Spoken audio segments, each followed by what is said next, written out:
பிரியமானவர்களே, இயேசுவின் நாமத்தில் உங்களுக்கு அன்பின் வாழ்த்துக்கள். இந்த தேவனுடைய தோட்டத்துல இது ஜெப தோட்டம். கெத்செமனே தோட்டத்துல இயேசு ஜெபித்த மாதிரி நாம் இந்த உலகத்தின் ரட்சிப்பு ஆத்துமாக்களுக்காக ஜெபிக்க இந்த தோட்டத்தை ஆண்டவர் ஒழுங்கு செய்து தந்திருக்கிறார். இங்க பாக்குறீங்களா, ஒவ்வொரு மாநிலத்தை குறித்த அந்த மேப் இருக்கும், அதனுடைய விபரம் இருக்கும், ஜெப குறிப்புகள். இது தமிழ்ல ஆங்கிலத்தில் இருக்கும். இங்க வர நிக்கிறவங்க இதை பார்த்துட்டு ஒரு 5 நிமிஷம் ஜெபிப்பாங்க. அப்படியே ஒவ்வொன்றா ஜெபிக்க ஒவ்வொரு மாநிலத்திற்காக ஜெபிக்கும் போது ஒரு முழுசா தேசத்துக்காக ஜெபித்த ஒரு பெரிய சந்தோஷத்தோட போவாங்க. அதுக்கு தான் இந்த இடத்தை ஆண்டவர் ஒழுங்கு பண்ணி கொடுத்திருக்கிறா. ஜெபத்துக்கான வசதிகள் எல்லாம் செய்யும்படி சொல்லி அதை செய்து வைத்திருக்கிறோம். சரி, ஆண்டவர் இன்றைக்கு எனக்கு என்ன வார்த்தை வைத்திருக்கிறார் கேட்குறீங்களா?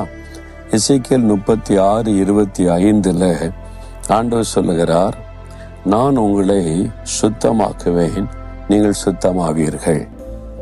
நம்ம பரிசுத்தமாக்கப்படுவது இதான் நிறைய பேருக்கு பிரச்சனை. எப்படி பரிசுத்தமா வாழ்றது? பாவம் நிறைந்த உலகம். டக்குன்னு கோவம் வந்துடுது, எரிச்சல் வந்துடுது, இச்சை வந்துடுது, ஒரு தவறு நடந்துருது. என்ன செய்யறது? சில பாவத்தை விட முடியல, பரிசுத்தமா இருக்க முடியலன்னு ஆண்டவர் சொல்ல, நான் உன்னை சுத்தமாக்குவேன், சுத்தமாவீங்க. நானும் ஆரம்ப காலத்துல ரொம்ப ஸ்ட்ரகிள். வாலிப நாட்கள் ஊழியத்துக்கு வந்துட்டோமா, நிறைய போராட்டம். அப்ப எப்படி பரிசுத்தமா வாழறது? பரிசுத்தமா வாழன்னு ஆசை இருக்கு. எப்படி? ஒரு நாள் ஆண்டவர் சொன்னாரு, உன் பலத்தினாலெல்லாம் பரிசுத்தமா வாழ முடியாது, நானே உன்னை பரிசுத்தமாக்குற கத்துன்னு வசனருக்கு ஆண்டவர் பேசினார். நான் தான் உன்னை பரிசுத்தமாக்க முடியும். அதுக்கு என்ன பண்ணும்? என் சமூகத்துக்கு வா, என் சமூகத்துல காத்துரு, வசனத்தை தியானி, இதான் ரகசியம். அதனால தான் தினம் காலையில் எழும்பி அவருடைய வசனத்தை தியானித்து அவருடைய சமூகத்துல காத்திருந்து, என்னை பரிசுத்தமாக்குற கர்த்தர் நீங்க, என்னை பரிசுத்தமாக்குங்க. என் கண்ணில் பரிசுத்தம் வேணும், சிந்தனையில பரிசுத்தம் வேணும், என்னுடைய அவயவங்கள் என்னுடைய வாழ்க்கை முழுவதிலும் பரிசுத்தம் இருக்கணும். தினமும் ஜெபிக்கிறது. அப்ப ஆண்டு சொல்வார், நானே உன்னை பரிசுத்தமாக்குற கர்த்தர் என்ற வார்த்தையின்படி அவர் பரிசுத்தப்படுத்தி நடத்தி கொண்டே இருப்பார். நான் உங்களை சுத்தமாக்குவேன், சுத்தமாவீங்க. என்னால விட முடியல, பரிசுத்தமா வாழ முடியல கலங்குறீங்களா?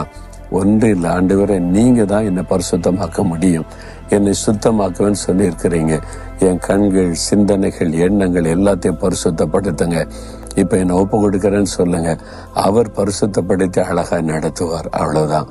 அவருடைய கரத்துல ஒப்பு கொடுத்துறீங்களா? சொல்லுங்க, ஆண்டவரே உங்க கரத்துல என்னை ஒப்பு கொடுக்கிறேன், நீங்க என்னை சுத்தமாக்குங்க, நீங்க என்னை பரிசுத்தப்படுத்துங்க, பரிசுத்த பாதையில நடத்துங்க. இந்த பாவ கரைகள் எனக்குள் தங்காதபடி காத்துக்கொள்ளுங்க. இயேசுவின் நாமத்தில் ஆமேன், ஆமேன்.